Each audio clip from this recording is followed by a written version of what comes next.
Thank you very much, Professor Winkler, and thank you everyone for being here this afternoon.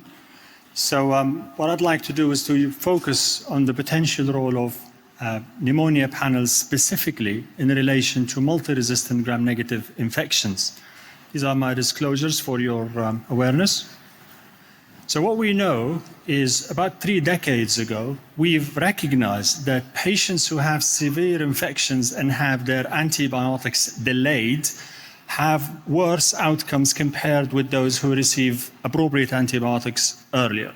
This raised an alarm, quite appropriately, and resulted in very wide action to try to reverse this. The intention was to try to improve the proportion of patients with severe sepsis who receive appropriate antibiotics earlier rather than later.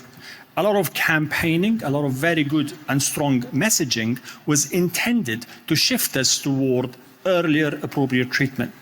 But as you all know, perhaps by now, in reality, we've shifted to the other extreme. So we went from under-treating some patients to perhaps over-treating a lot of patients.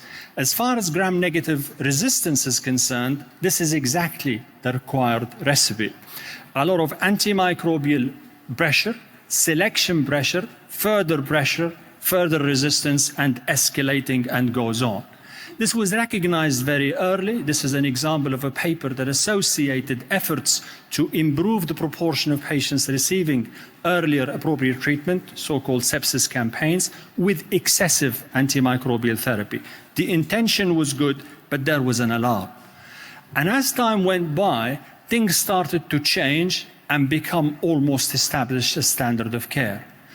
The ACORN study is a brilliant study, and the subject matter was comparing 2 different anti-pseudomonal regimens. But the reason I'm quoting it here is that the investigators randomized patients who received an anti-pseudomonal treatment, a beta-lactam anti-pseudomonal treatment, in emergency department or ICU. And what they wanted to understand was whether there are differences in toxicity. But I would like you to think a little bit more about the details. So first of all, I'd like you to know that only around 5% of the patients who were enrolled were actually enrolled from ICU. So 95% were from emergency department, yet they were all receiving anti-pseudomonal beta-lactams. Very broad if you ask anyone in this room. In fact, it was an anti-pseudomonal plus vancomycin. The second thing that is even more staggering is that the Institutional Review Board, or the IRB in the institution looking after this study, decided or agreed with the investigators that consent was not required for enrollment for a simple reason. Because patients who are going to be enrolled would receive one of those arms anyway. So we got ourselves into a situation where 95% of patients in this trial, at least, who received an anti-pseudomonal beta-lactam plus a vancomycin were going to receive this anyway.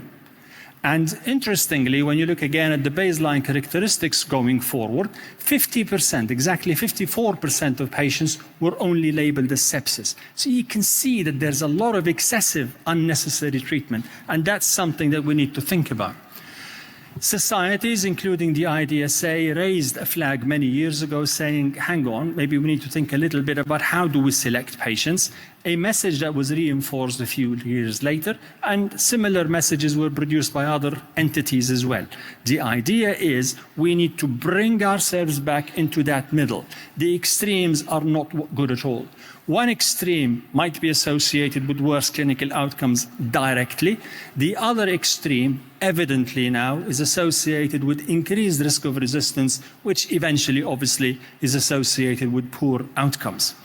But the challenge remains, how do we bring ourselves in the middle and allow ourselves to treat our patients appropriately, but also do it in a timely manner? Not after a day or 2 or 3, but actually within a few hours. And this is where tests such as the respiratory panel or the pneumonia panel can come in and can make a difference.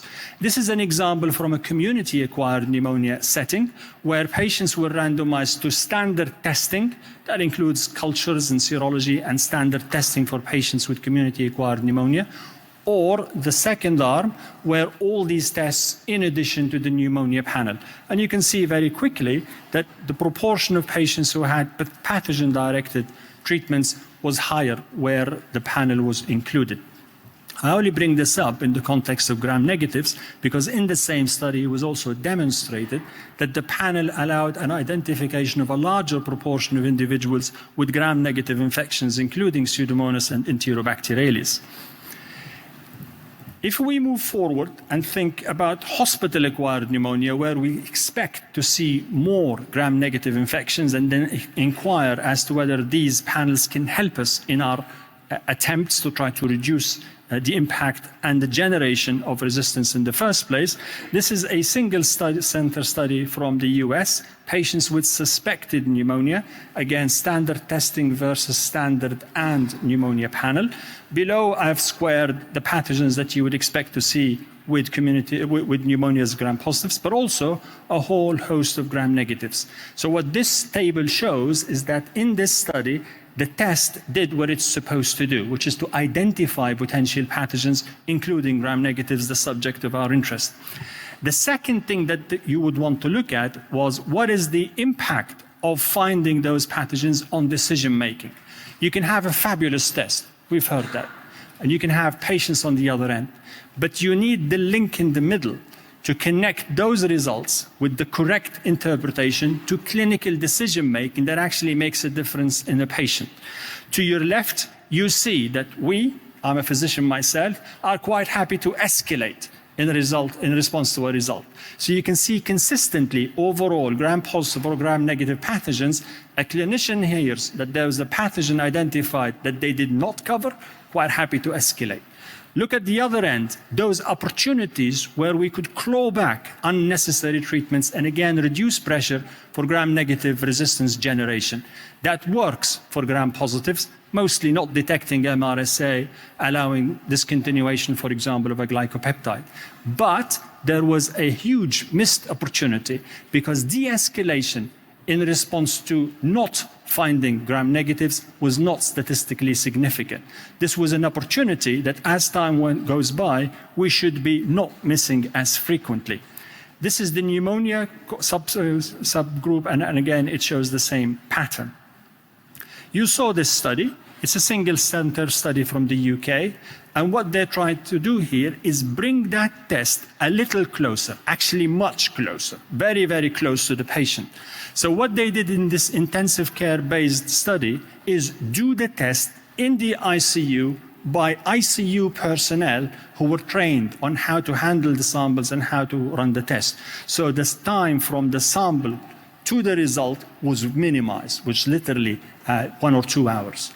And then immediately those results were transferred to infection specialists, stewardship specialists, who then interpreted the results in the light of all the clinical information and provided advice. The clinicians still choose or chose whether to make changes or not. And as you know, the proportion who had treatments changed because of the results is much higher and much earlier, as you can see in the curve. Interestingly, if you want to put numbers to those efforts, you could see that time to the result is now less than 2 hours compared with nearly 2.5 days. Remember that graph trying to pull us to the middle, where we're making changes earlier because we have better results at an earlier time point. This becomes visibly now, tangibly visible, or less than 2 hours. And then if you look at the proportion who received treatment appropriately, you can see that it's higher, but even more importantly, 2 hours instead of nearly 3 days or 4 days. And then I go to the next part, which is really where we need to focus next, which is de-escalation, stopping unnecessary treatments that were started at the beginning because of clinical concern. Again, within a few hours, 5 hours rather than days. Imagine the amount of antimicrobial selection pressure that you would take away if we were able to do this more consistently and with a larger proportion of patients all around us.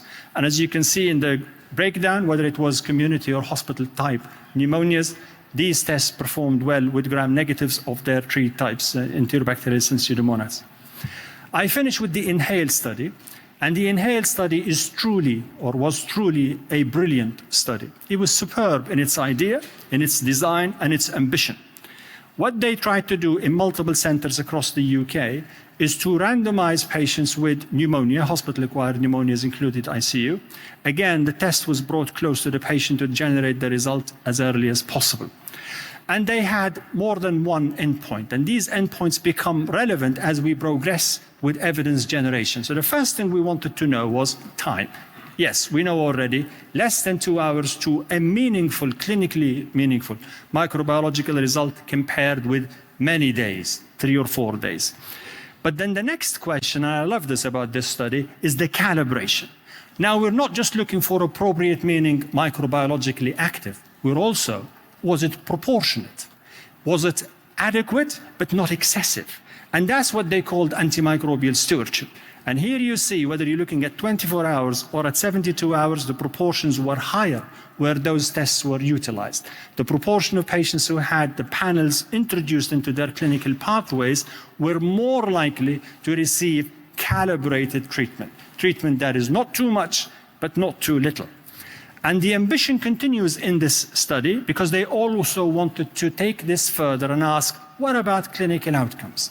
So they decided, and they are investigators who are thinking through these. This is all innovation. This is not something that has been done before. And what are we going to look at as a clinical endpoint? They chose clinical cure, a composite endpoint of 4 components, including death and relapse and failure to respond. And they set, human beings, they set a non-inferiority margin of 13%. They could have set it at 16, at 19, at 10%. Any of you who was involved in non-inferiority studies would understand that. And the difference was -6%. The confidence interval crosses neutrality of 1, so you can say this is not statistically significant. But according to the methodology of the study, this did not meet the non-inferiority margin of -13. So why is that? Well, the first answer is if you have a result that you don't use, no surprising, it has no impact. And what you see here is a staggering 30% compliance only with the protocol. What the protocol stipulated was that once results are made available, there were certain actions to be taken in terms of changes and modifications of treatment. The compliance was just horribly low. Among us, those individuals who were treated according to the protocol, the success rate was 65.5%, similar to the control arm. So you can hypothesize that if we had better adherence, you could have had non-inferiority or even better than this. So the key question is why? Well, the fantastic thing about this study that keeps delivering, and I said it's a superb study, is they built in a behavioral investigation into the study, a work package that specifically interviewed 20 intensive care physicians and asked them questions to explore their attitudes and their understanding and their decision making. And they explored and they found things that don't surprise, I think, any clinician in this room, especially those of you who sort of round in ICUs and similar areas. A common theme was just in case. We didn't want to stop. We didn't want to de-escalate just in case. I've been hearing this in the last 25 years that I've been in ID. And to err on the side of caution. Caution now is embedded in our brains to treat a lot. Because treating a lot in our brains is not associated with risk. But I tell you, I work in a setting with high rates of gram-negative resistance, and it is a risk, and we need to recognize this. Also, there was clear and obvious skepticism and some unfamiliarity with the tests and what they can perform. And very importantly, the authors make a point that what appears to be a pattern is a mind line. There's a very clear mindset among the clinicians that treating and over-treating is safer. And obviously it is not. And they finish with a beautiful recommendation was that technology is brilliant, but we need something on top. And what we need on top is this education and training. So to finish, gram-negative resistance is undoubtedly a very serious issue, and it is causing us to lose a lot of patients and causing worse clinical outcomes for many of our patients. To be able to address this, we need to get treatments into our patients that is timely, but also not excessive.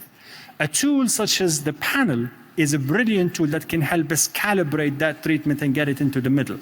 But an important message has to be that excessive treatment is also probably associated with harm. just as much as under-treatment. No one advocates under-treatment, of course, but over-treatment is also something that we need to start to be concerned about. So the key is technology plus, and that plus is education and innovation in those education efforts. Thank you very much for your attention.